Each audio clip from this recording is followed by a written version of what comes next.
So I decided, you know what? I'm going to actually go public, and I'm going to directly address the GMC head on. I'm going to copy in the Chief Medical Officer, Chris Whitty. I'm going to copy in the Chief Scientific Advisor, Lord Patrick Vallance. I'm going to copy in Wes Streeting and write to the CEO of GMC and our Secretary of Health, and say, your position now to not pause or suspend these vaccines, in my view, is completely untenable. We've got clear evidence of harm. We've got clear, good evidence that it's at least 8 times more harmful than beneficial. When you look at on the best evidence we have. Yep. Okay, we've got mechanistic evidence and supported by one of the world's top oncologists in this area and immunologist, Angus Dalgleish and Bob Clancy. In other words, there's plausible reasons why this will work.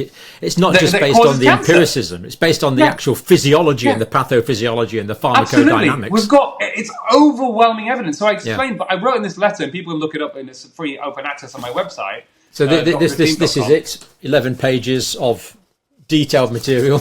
And please read it. I'll tell you what's interesting, John. I won't name this person, but very eminent doctor in America who was very much indoctrinated on one side of the argument, out of the blue, messaged me this morning and said, Asim, wow, read this article. You've completely opened my eyes. Yeah.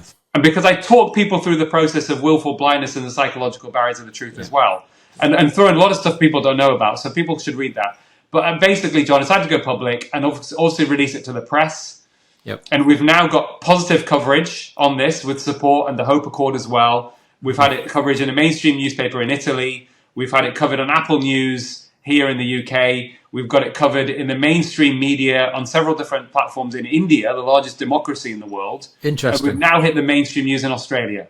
So for me, I said this in my letter. I said, for me, the reason I'm going public is that sunlight is a very powerful disinfectant for malodorous health policy.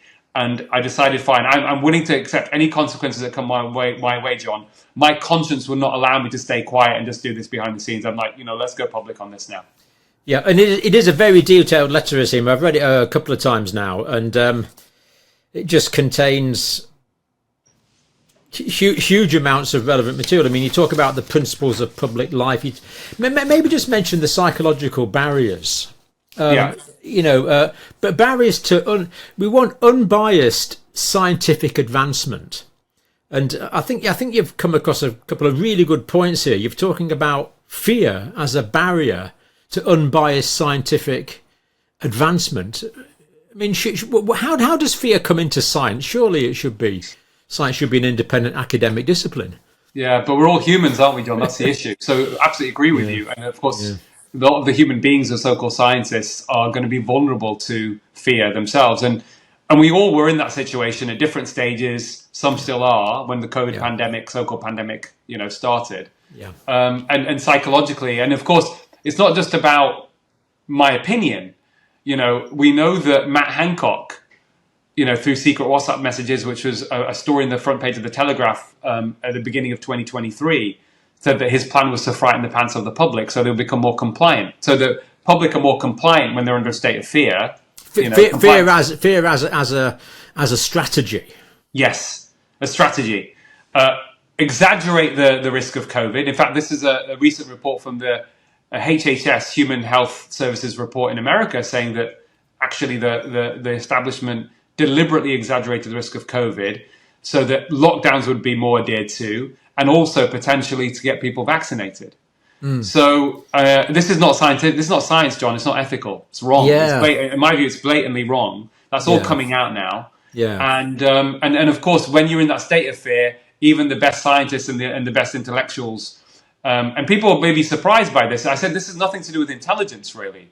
The barriers to the truth are primarily psychological. They're not about intelligence. There are some very bright doctors and scientists out there that have got into this mindset, almost in a propaganda. They've been indoctrinated, saying that anyone even questioning the vaccine being safe and effective are fueling conspiracies. And that's because they have gone down that mindset. You add in as well, unfortunately, and I talk about this in my letter, one of the, I would say, vulnerabilities or weaknesses of the medical profession is hubris, is a sense of arrogance. Terence Stevenson, the former chair of the GMC, one of my mentors, chair of the medical oncologists, in a lecture several years ago, at a conference organised by BAPIO, who are relevant, by the way. BAPIO, the British Association of Physicians of Indian Origin, they're a very credible organisation who actually have supported me. I haven't publicised that yet. I'll put their letter out soon. He said we need more humility and less hubris in the profession. Yeah. Right. Absolutely. So there are so many areas here, but and then of course the other the psychological barrier is willful blindness. Willful blindness, yeah. But as well as that, I feel that a lot of people have made one particular position for so long, and they're so invested in that, it's almost psychologically impossible for them to now reverse their position. So they're in a hole and they're just keeping on digging. Do you know what? There's a quote from Sigmund Freud. And he says basically the clearest indication of sanity is the ability to change your mind. Yeah. What's the opposite of that? Delusion, which is defined as a fixed, firm, false belief that is held despite evidence to the contrary. Exactly. What we need to do is we need to create almost a culture, John, where people aren't afraid to admit that things have changed or they've got things wrong or and they can change their mind. I don't know what we've created this. Maybe it's this cancel culture thing where people feel that they can't change their mind. They can't, so many opinions you can't express. You can't advance science. Science advances because we realise our certain specific beliefs we had. You and I completely new information comes along. Yeah, you and I changed our opinion based on new information. Absolutely, and it's not easy, and we both get quite intense criticism for previous opinions that we held. Yeah, we worked on the information that became available new information that became available that we felt was credible. Yeah, because there are people out there, and listen, I've publicly said that with everything that went on, I said those people that refuse to be vaccinated, they are heroes and they are on the right side of history, and I believe they are. Yeah, but a lot of people decided not to get vaccinated for several different reasons. There were some people who generally, were bought into certain theories that were very fanciful, like microchips in the vaccine, etc., they're trying to kill us. Okay. Yeah. There are certain people that understood the risk of COVID was low for them and thought, well, I don't really need a vaccine, which is new. And that was fair. And I would have been one of those people if I wasn't a doctor treating patients and wasn't coerced to some degree by my father. Okay, we've talked about that before.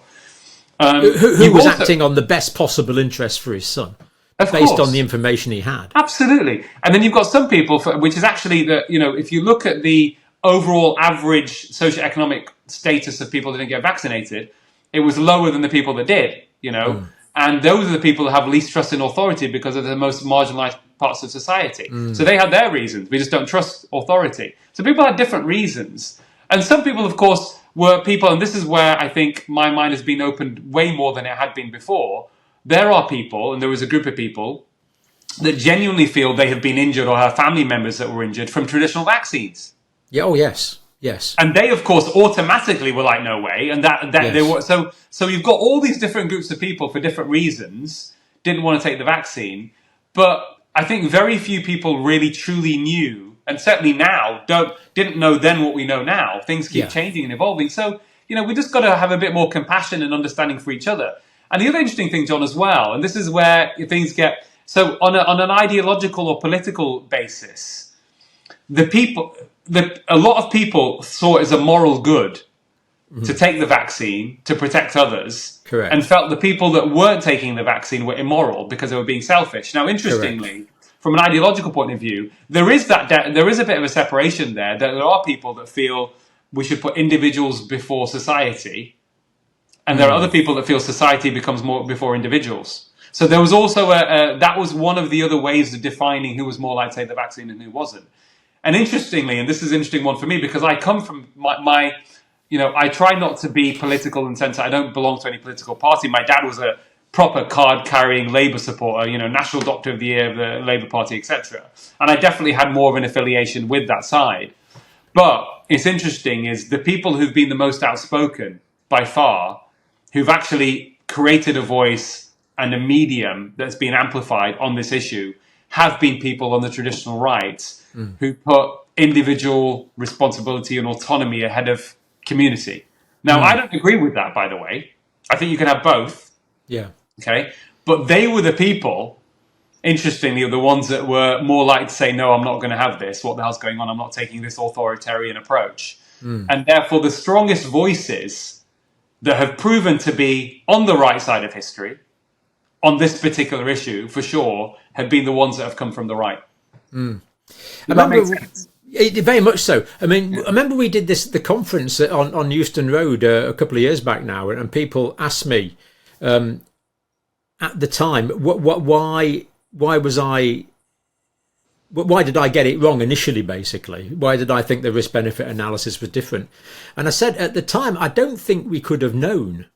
Now, looking back and talking to the experts that I've talked to, some of the really bright people who are really in the field did know. But the information that was available to the general public, and I would include you and me in that, the information that we had wasn't sufficient to allow us to make objective decisions. And that is largely because that information was filtered through compromised sources of news, whether that's in the medical publishing establishment, whether that's in the mainstream media.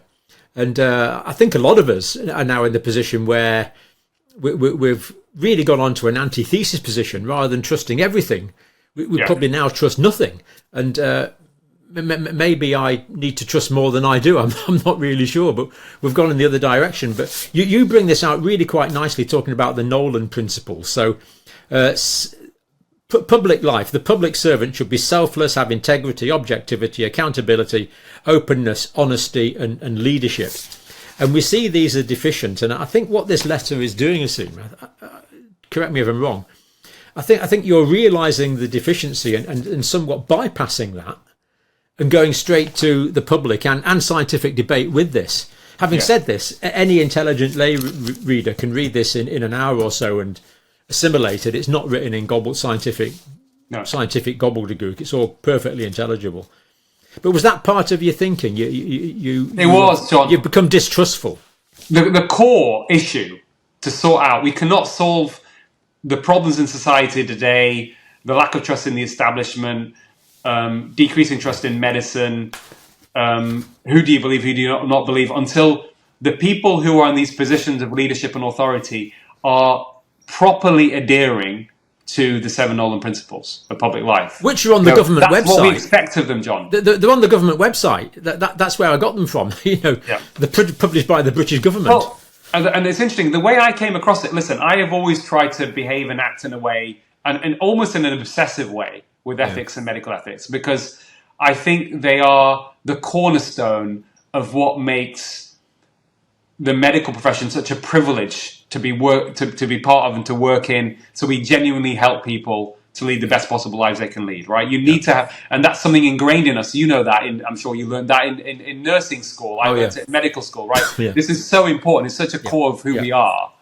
And as soon as one moves away from that, things will then start to get very murky. And I think that's gradually happened because of this so-called corporatization of the profession. I've made the diagnosis saying that we've got these psychopathic entities that are, only interested in making money, and they've managed to decrease, to undermine those core principles and those values. Yeah, psychopathic entities, not the people that work for them. Exactly. So for me, even though I've been in this space, I actually came across this for the first time, and it became to the forefront of my consciousness in 2015, when I was appointed to be the youngest member of the trustee of the King's Fund, which is a very prestigious organisation that advises, government on health policy, and they're amazing people in that organisation. I mean, I felt very kind of almost, I was honoured to be part of this, this group of people. Literally every person around the table had a knighthood, and then there was me, right? And I'd done some great work in the NHS. Yeah. And I remember I was given a piece of paper to sign as a trustee, and it was about the 7 Nolan principles. I said, this is wonderful. This is so good. They've asked me to sign this paper saying that you will... It just rings true, doesn't it, when you read it? Completely. And since then, I've utilised it. I've written it about it in articles and said that this is the problem, that we have to go back to that. And that's why I'm asking, I'm saying to the CEO of the General Medical Council, to Patrick Vallance, to Chris Whitty, to Wes Streeting, they're all everybody who has a role in public life. That means teachers, doctors, police force, nurses, they have to adhere to these principles. I tell you, most people, if you ask them, they wouldn't know. I memorized it, so I can literally just churn them off. Yeah. Well, I checked. There's still government policy. It's on the government website. I just checked about an hour ago. Yeah. So it's like, well, and also one of those principles, John, that's why I went open with a letter, is that leadership is you have to hold others to account who are not adhering to those principles, or you don't feel they're adhering to those principles. And I've said that. I feel that the system is not adhering to those principles. On the surface, I think some of the behavior of the people I've sent this letter to, although I think they're well-meaning, well-intentioned, on the surface it appears they're not adhering to them. So please, get your act together. Your position on the vaccine is untenable now. We've got overwhelming evidence. We've got thousands of doctors. You need to stop this, because it's not an issue that has gone away, John. The problem that I've got, and which concerns me, even as someone who is vaccine injured myself, is that we've got a lot of asymptomatic people in the population who I feel are at risk of heart attack, stroke, and cancer. And until we get that addressed full on, more people are going to be harmed from a vaccine they took 3 years ago. You've disclosed this in the public domain, Asim, but you've actually had a test personally, which indicates that you've got an increased risk of cancer in the future. That must be... I mean, most of us haven't done the sophisticated testing required, but... it's worrying, John, and I'm trying to do everything to mitigate that risk with all the resources that I have, but there's uncertainty there.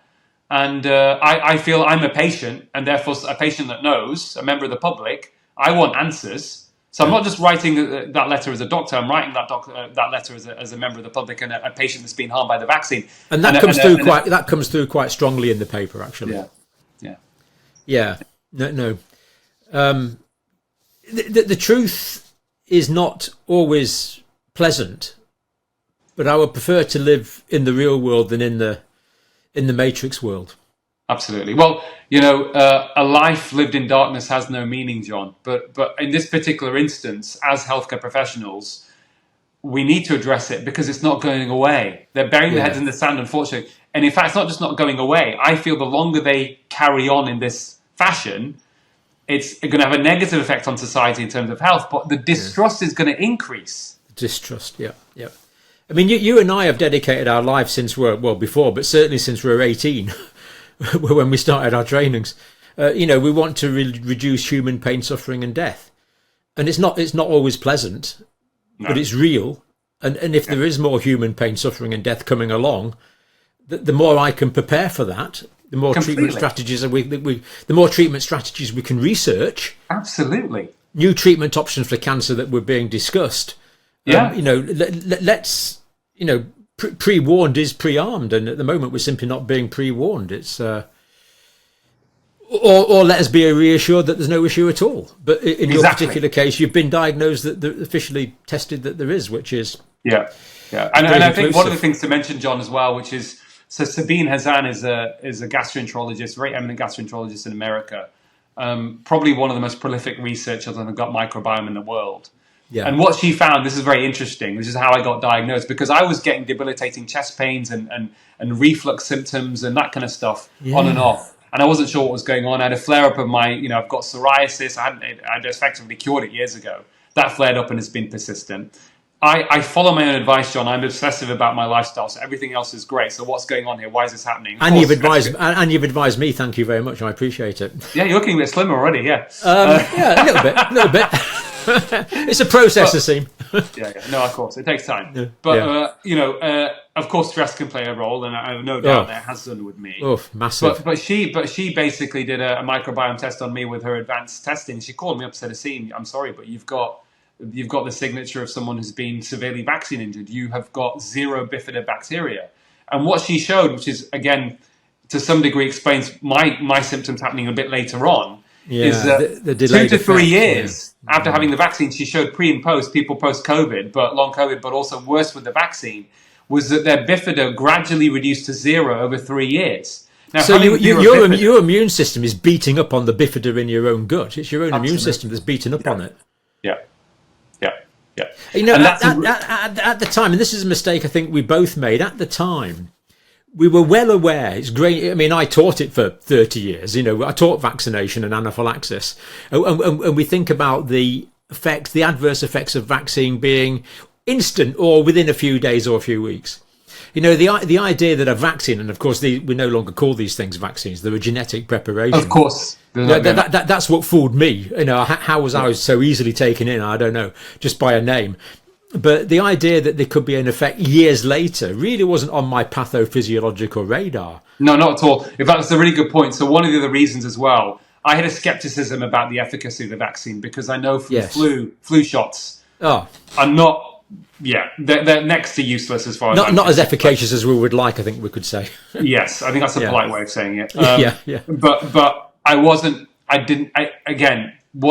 in on my radar, the forefront of my consciousness at all, that there could be an injury, that there was a serious harm. I've never treated anyone with vaccine injury. I'm not aware of it. So and of course, I didn't have that concept. John, to be honest, there's been a very effective propaganda machine for sure preceding this around making sure any questioning of vaccines, you are a pariah, you're mad, you're crazy, whatever else. And I think now we're realizing there probably is some issue with the other traditional vaccines. I'm not saying it's a necessarily a big issue, but there is going to be some issue. We need to identify it. Well, we need specific research and specific data on the risk data safety profile of all the individual vaccines. It's not not a matter of saying vaccines are vaccines. Of course they're not. All vaccines are not the same. Clearly, there's loads of different vaccines. We were always very fastidious about vaccinating all our students against hepatitis B, for example. Yeah. And as far as I know, that's if you see someone with hepatitis B, as you and me have, it's not nice. No, not at all. Not nice at all. So you've mentioned quality of evidence and lack of transparency of information. How does that apply, Asim? It applies because there's been a blind trust in essentially information coming from the drug industry to the extent where, I write in my letter that when I was campaigning to overturn the vaccine mandates for healthcare workers, I had a conversation with the chair of the BMA at the time, Charles Nagpal, on the phone. Because he was having meetings with Sajid Javid. I knew Matt Hancock, but I didn't have direct access to Sajid Javid. So I was trying to get to him. Who was the Secretary of State for Health or the vaccines for a period of time, And when he listened to me, we had a conversation about 2 hours. He seems to be a good bloke, actually, Sajid Javid. And, I've never, well, actually, I'll tell you an interesting... I think he was ill-advised, but... Yeah, he was ill-advised, I think he was. And basically, the chair of the BMA said to me, Asim, no one appears to have none of my colleagues appear to have critically appraised the evidence as well as you have. Most of them getting their information from the BBC. And the BBC were just basically churning out the press release of Pfizer. So, and Rochelle Walensky, the chair of the CDC in America, said the same thing about CNN News Report. So that was why I said that there's a misplaced trust in what's coming from the drug companies, which is then going through the mainstream media, that then suddenly becomes a gospel truth. What did Winston Churchill say? He said, "A lie can travel halfway around the world before the truth has got a chance to put its boots on."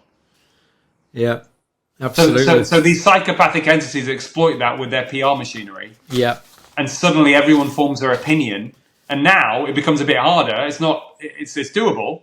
But a lot of people have formed their opinion. And then you've got the other thing we mentioned about they've used modelling studies, which is basically not even in the hierarchy of evidence-based medicine, to say millions of lives have been saved from this vaccine. But vaccines save millions of lives. But this is based on modelling data. So you pick some arbitrary numbers to an extent and put them into a machine and it crunches them. Well, what you've done is it's not even on the hierarchy of evidence. No, it's just not even there. It's not counted as medical evidence, and yet it's pumped out there as... And what they're using the modelling on is often just fraudulent data. So you're just amplifying fraud, basically. Yeah. Well, it's garbage. And then it becomes a headline, isn't it? Yeah. And then people are saying, you get emails from the BBC Disinformation Unit, which I got a couple of weeks ago. I think I sent it to you, which is saying that we're doing a story on the fact that you made harmful claims on the Diary of a CEO podcast with Stephen Bartlett. Interestingly, and they picked on this issue, me saying that the vaccine had an overall net negative effect on society, which I stand by, and I think I could hold that up in a court. So I'm very happy to take the BBC to court if they want to go for me on this. But interestingly, they also emailed several other people, including Brett Weinstein, Mark Hyman, Gary Brecker, saying that, so this is, I think what they're trying to do is with this, what's happened in America, because all these podcasts were in the summer, so this is quite interesting, John. People need to know about this, and this is even something that may affect you, is that the legacy media are losing their trust, and the alternative media channels are getting a lot more attention and traction. And I have no doubt that made a big difference in the election of Donald Trump in America. So what they're trying to do now is crack certainly down on alternative and target people with big followings on alternative media to try and get them shut down so they can get control again. But the problem is these journalists don't realize they're being played.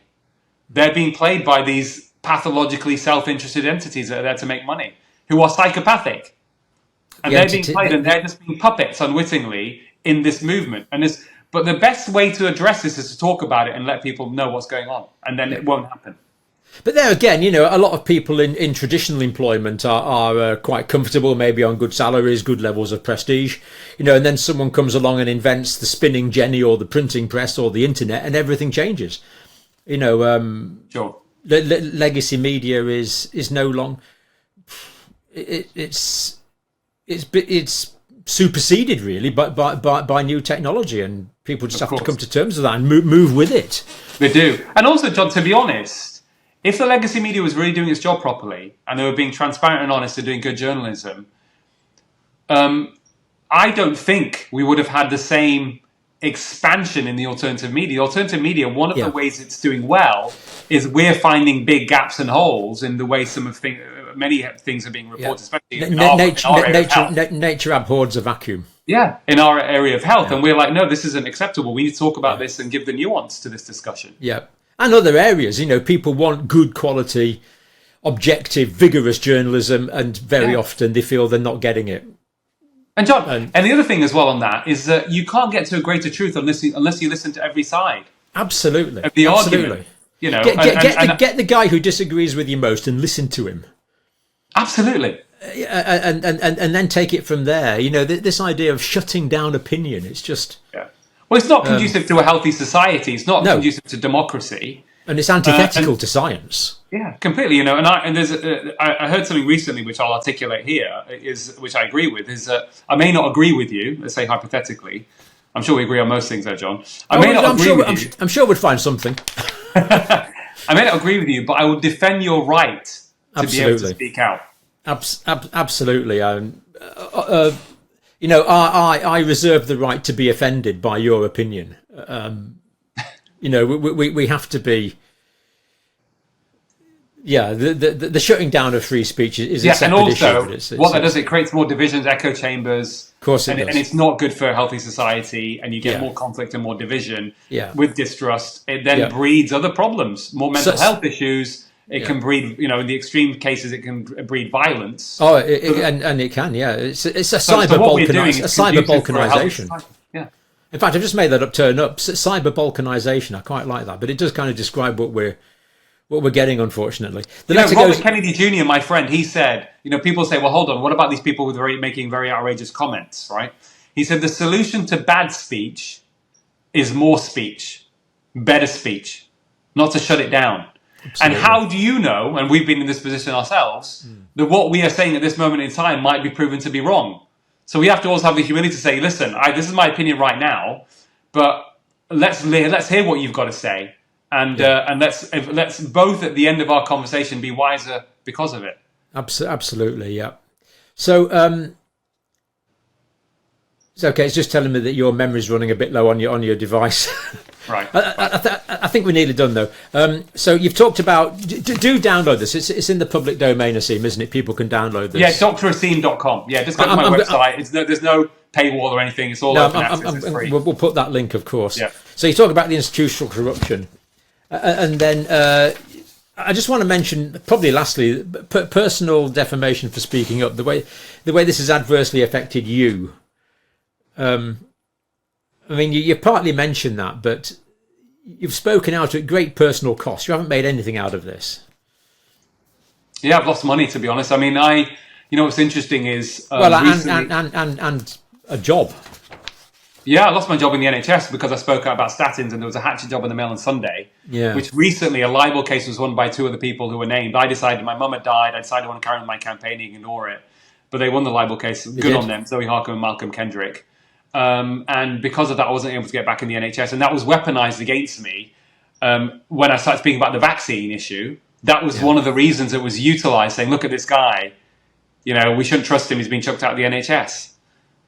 It's a lot to deal with, John. But for me, it's part and parcel of what happens when you speak out. And, far greater people before me have taken much greater risks and suffered because of it. People have gone to prison. Mandela spent 27 years in prison for his beliefs in, and standing up for what is right. And people have been assassinated. So yeah, it's tough, but it is what it is, And for me, there's also a huge movement of people in support. People like you, the Joe Rogans of this world, the Tucker Carlsons, the platforms I've been getting there for this message. So, it's not been all doom and gloom, but yeah, it's been hard on a personal level because on a personal level, I live alone. All my family have passed away.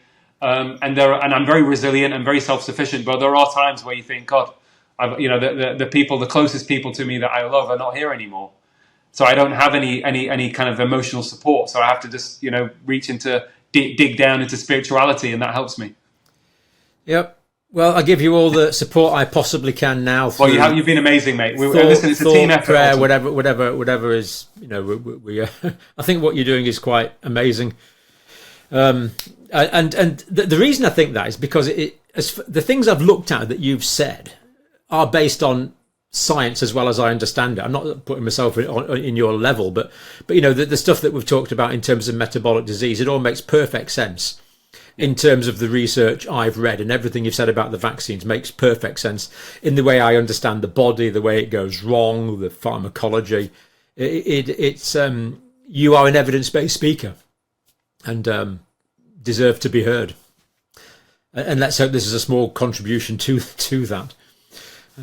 Thank you, mate. No, it's a very important contribution. And again, we get to a better place through dialogue, discussion, through exercising humility and compassion. It's not always easy. Yep. It is, because we get stuff thrown at us, and we're human beings. We react in a certain way. Yeah. But that ultimately is the solution moving forward. And listen, there's hope. We've got a new administration coming in America. Yep. We've got some real disruptors in there. Yep. That we need to really sort the corruption out. In a positive way. We've got a lot of good scientists going. Oh, absolutely, we've got brilliant. And Jay Bhattacharya, for example, head of the.